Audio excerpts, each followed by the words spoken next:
This is my 2022 trip to the island nation of Mauritius. Mauritius is a volcanic island. It's about 560 miles east of the island of Madagascar, east of the coast of Africa, out in the Indian Ocean. I hooked up with a gentleman named Ivan Chereau. My French is terrible. He runs vacation adventures out of Mauritius, where I went to hunt the Rusa deer. The Rusa deer is actually a native to Java, Indonesia, but has been transplanted here. When I got there, Ivan set me up with the boutique hotel, Tamarina Hotel. Tamarina is also the corporation who owns a local golf course, and they own the estate game farm where I was going to go hunting for the Rusa deer.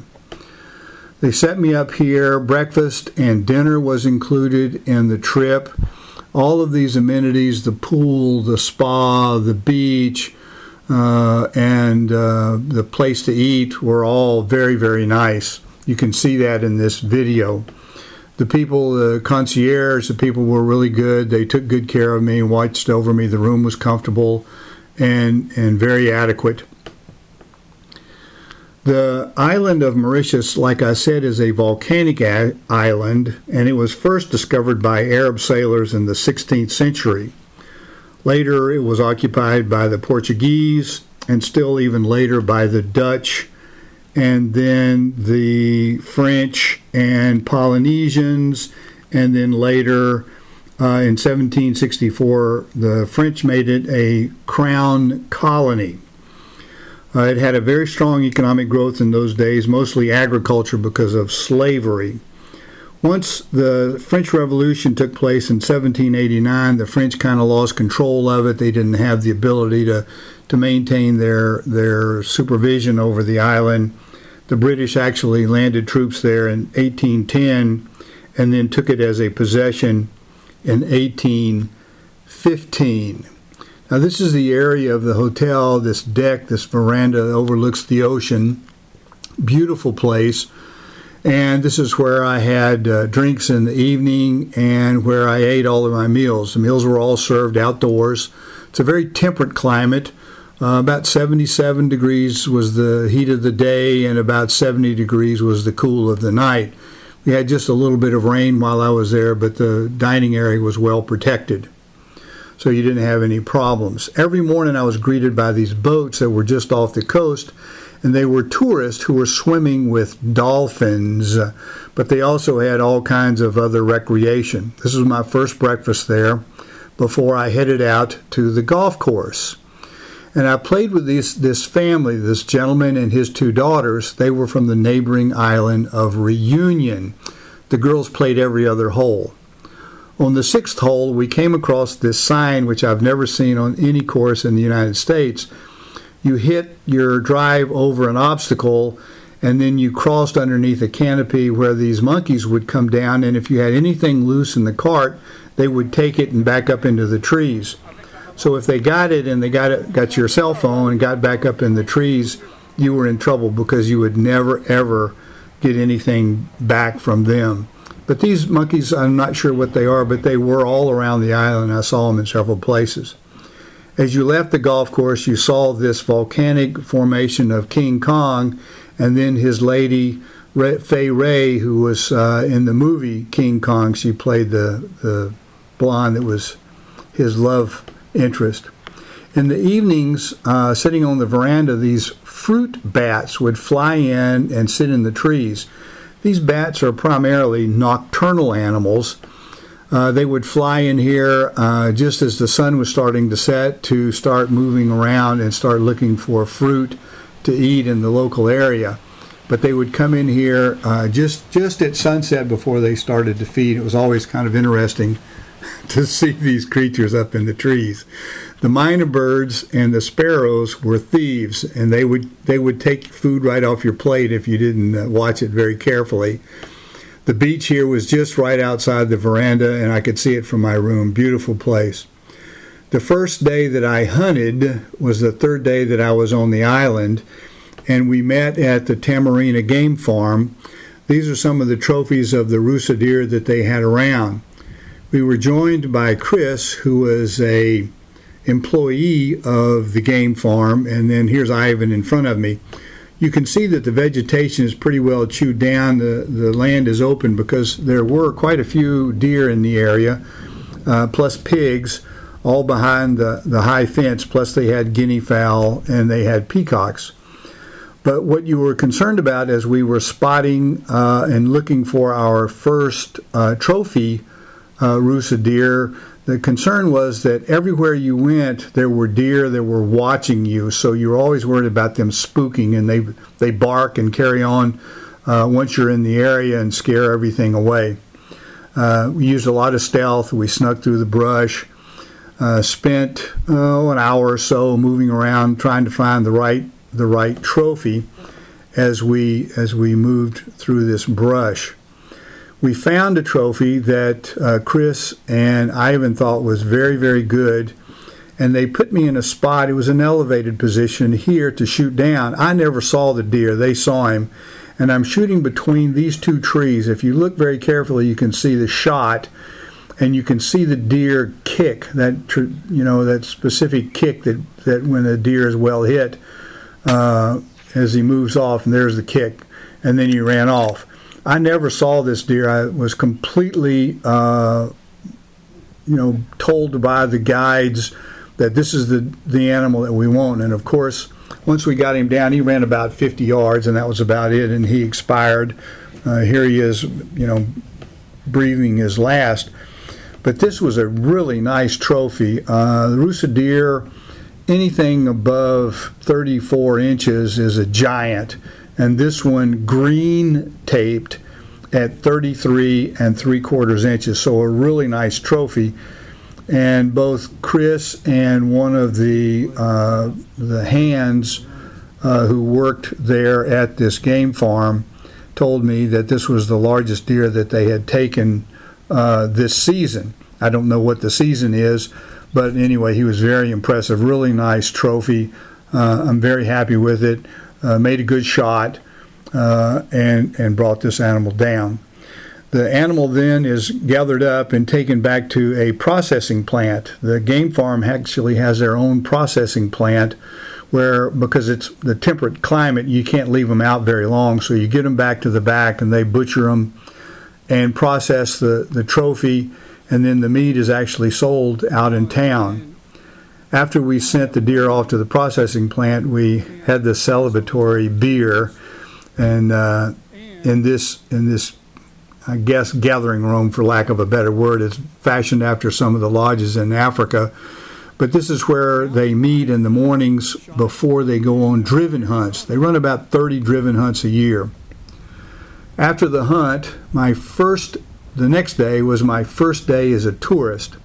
This is all sugar cane. Sugar cane is a big crop, cash crop, biggest ag crop for the island. And a great deal of it is not just made into sugar for consumption, but made into rum. Now, these are the individual apartments and houses that you will see. A lot of the area between them had small gardens and things like that. But you can see that the houses and all of the buildings were constructed out of concrete block or poured reinforced concrete, and that's because of all of the foul weather that is potentially there. They call them cyclones in this part of the world in the Indian Ocean. They call them typhoons in the Pacific, and they call them hurricanes in the Atlantic. But this island has their share of them, and they have to try to protect themselves from them. These little markets were all along the way, next to large industrial complexes. But it was a most enjoyable ride as we came into our very first stop for our day as tourists. The first stop that we made was at a model making, I don't know what to call it, plant, but the place was set up to make ship models, but they made other models as well. This is the assembly line. This is the hull. Everything is made there. All of the bits, all of the pieces, and it kind of works its way through an assembly line. Each one of the workers does his own little piece of work, and they kind of work their way through. But it was just absolutely amazing, the quality of the work. And of course, they sell them literally around the world. This was the final step. The sails were cut out by this lady and soaked in tea to give them a little bit of color. And then the rigging and everything went on. Our next stop was at the Black River Gorge National Park. And just to reiterate, the island is volcanic, and this little area right here is a very perfect volcano crater. Now you can see this crater has been dormant for quite some time, and it's completely vegetated over, but it gives you a real good sense of what these little craters were when it was an active volcano and the island was actually growing in size and in structure. This is kind of a sense of the vegetation. There's one of those fruit bats flying along down there. The population of this country is 1.3 million. About 2/3 of those people are Indo-Pakistani derivatives.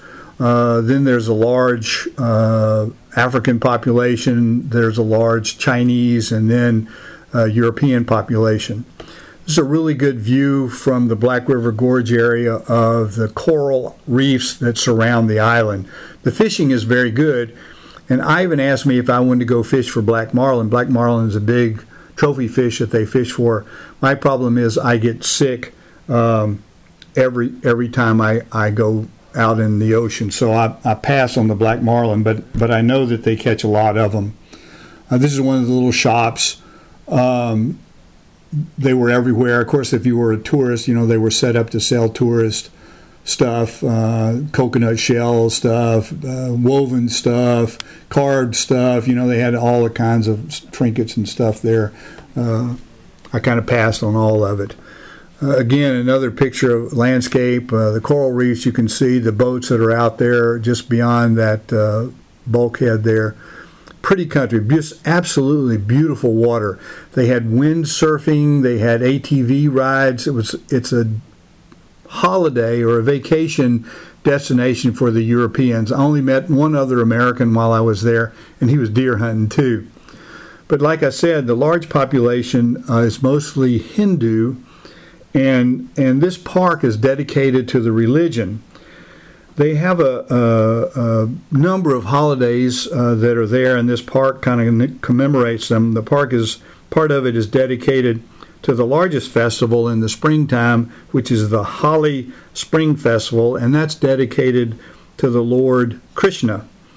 They have large, huge parking areas, and they actually change the direction of the streets to one way so that people can get in and get out and see all of these religious icons and worship.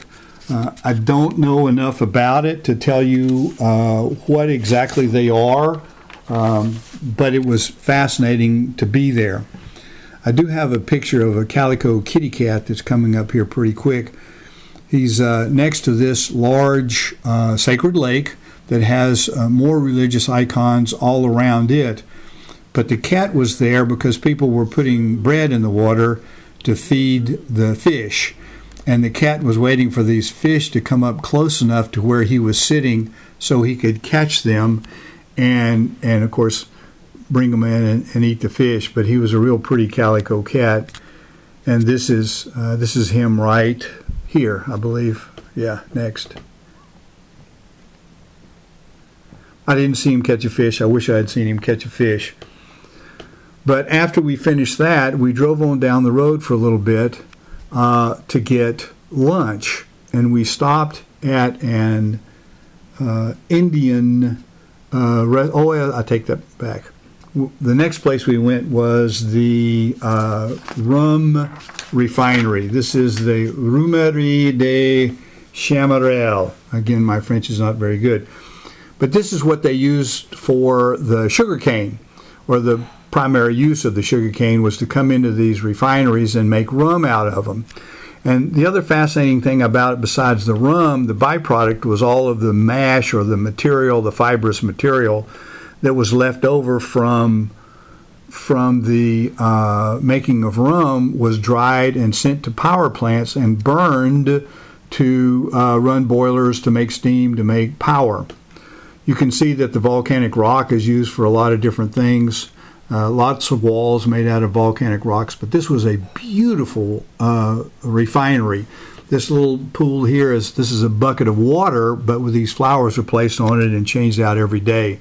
This was the main entrance to going into the tourist area. And again, everything was beautiful. Here's the sugarcane as it came in on a conveyor belt, dumps down in to this receiver, where it moves on to be chopped and crushed into smaller pieces. And then as it moves along, all of the juice is extracted. And once the juice is extracted from the process, it's filtered. It goes through several different processes. It ends up in the distillation process, where it's actually turned into rum and then aged. And this is part of that distillation process, where they boil off the rum, and then it goes into barrels where it's aged. And then once you finish the tour, they took us into a tasting room and they poured us out one full shot of each one of the rums that they make there. And of course they said, here, have a shot of this and a shot of that. I stopped at about 4 because I starting to feel a little queasy. But this is some of the artwork. This is one of the benches. Again, people made so many beautiful things there. One of the benches. Now back to lunch. Victor was my guide. This is curried lamb served over a banana leaf. Here's my guide, Victor, who went by the nickname of Vicky. He was like the Ronaldo or the Messi of the soccer fields in Mauritius, and everywhere we went, everybody knew who he was, so we were greeted warmly everywhere we went. This waterfall is a 100 meters in height in the Black Gorge area there that we went through. This was a venison dinner that the chef at the hotel fixed for me. Don't know which one of the deer it came from, but it was really good.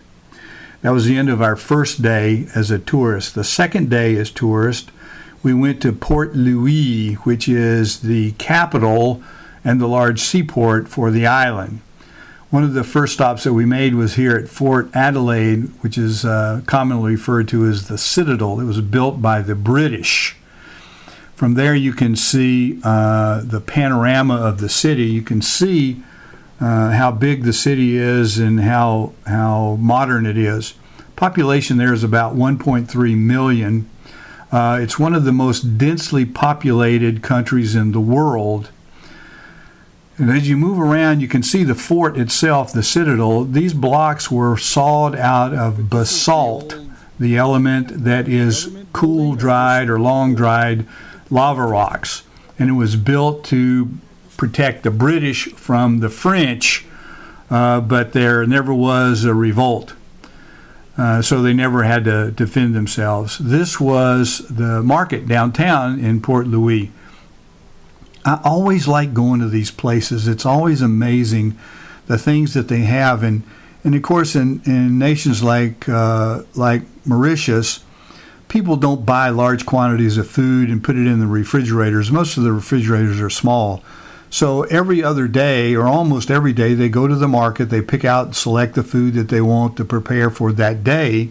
They prepare the food, and only a little bit gets saved and put aside. So I'm always fascinated by these markets. And you can see there's every shape and size of vegetable. I didn't really see too many meats or fish. We probably didn't get into that part of the market. I know there's a place where they do sell meat and fish, but we just didn't make that. But once you got through the vegetable end of it, then you got into the other part of the market where they sold clothes and shoes and electrical appliances and you name it. Everything that you needed you could buy in the market, just depending upon what you wanted.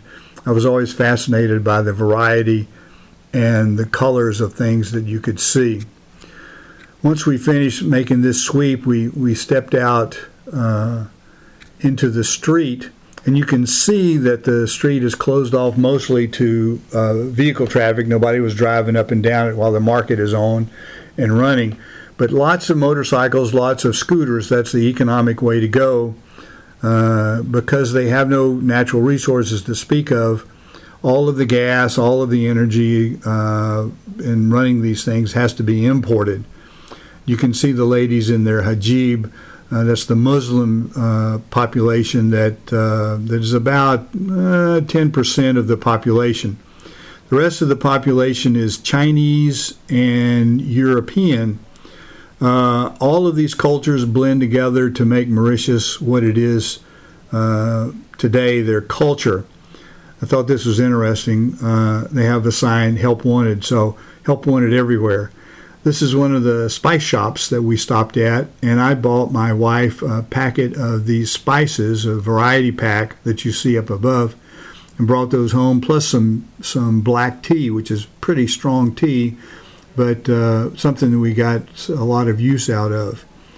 This is a variety store that we went to before we had lunch that day. And you can see that there's just absolutely no shortage of goods. Almost all of these items, though, come from Europe. They're manufactured and they come to Europe, and then they're presented to the people here who can come and purchase them. This is in addition to the local market, so I guess it all depends on what you're really interested in and what you would really like to have, whether you want to go to this kind of facility or whether you want to go to the family markets. But I was fascinated with this and the vast amount of items that were there. There was nothing lacking. Everything that you could have possibly wanted was there, and in large quantities, not a problem. Coconuts were everywhere. I'm not quite sure who was buying them, what they would do with them, but there they were. I guess you drink the milk out of them. After we went to that store, we ended up here in the grocery store. Vicky was going to help me buy a couple of bottles of rum.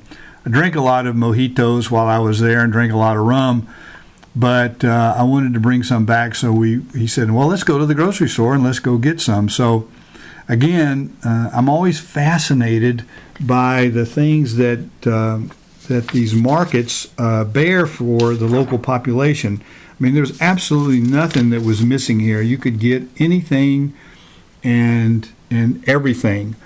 And the quantities were certainly large enough where nobody was lacking for anything. After this, we went to our last stop of the day. This is a botanical garden. Our guide spoke English, French, and German. And every stop that we made, here he is, he gave a description of the plants that we were looking at in English, French, and German. At the end of the tour, this small market outside so you could buy more coconuts and more fruit. This was the end of our tour of the botanical gardens. We had another stop for the day. This is a colored earth area. I never quite understood exactly what it was, but it was a tourist attraction because of all of the different colors in the sand and in the earth there. It was very pretty. I'm not quite sure what it is or why it is. And then the last thing we saw here at the colored earth were the tortoises. Now, originally they had these giant tortoises on the island of Mauritius, but they were all eaten during the course of populating the area.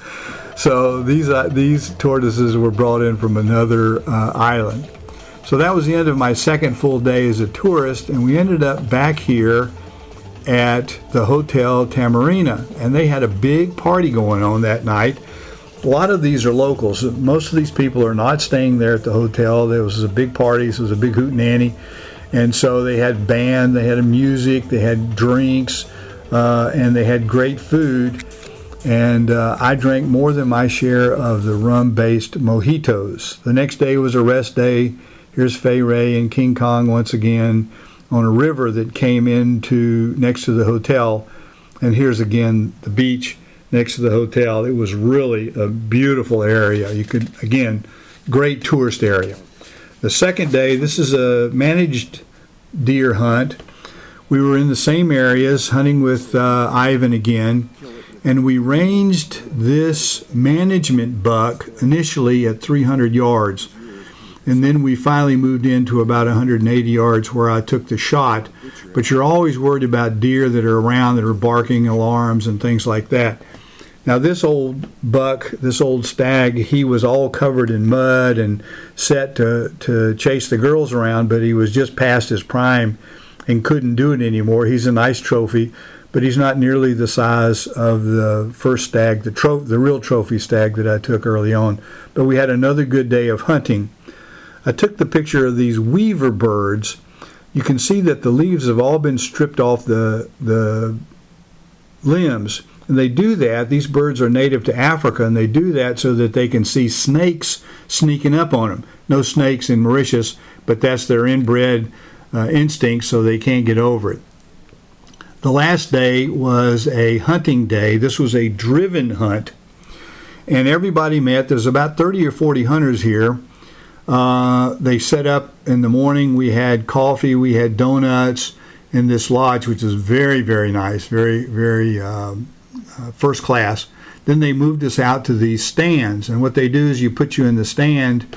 They give you these alleys to shoot in, and then the beaters get down below and push the animals across the area where all these hunters were. Again, there was about 30 or 40 hunters out there, and unfortunately, it's called hunting and not getting. Ivan and I set up in this stand and we watched little small deer come by, but nothing that was worth shooting. We were allowed to shoot 1-year-old stags and hinds or does that did not have fawns with them. And the beaters were down there pushing all of these animals away, but unfortunately, we never got a shot. We never had an opportunity. But we did have a great day, and we had a nice visit and get to see this beautiful country. At the end of the day, we climbed down, met a ride that took us back to the lodge.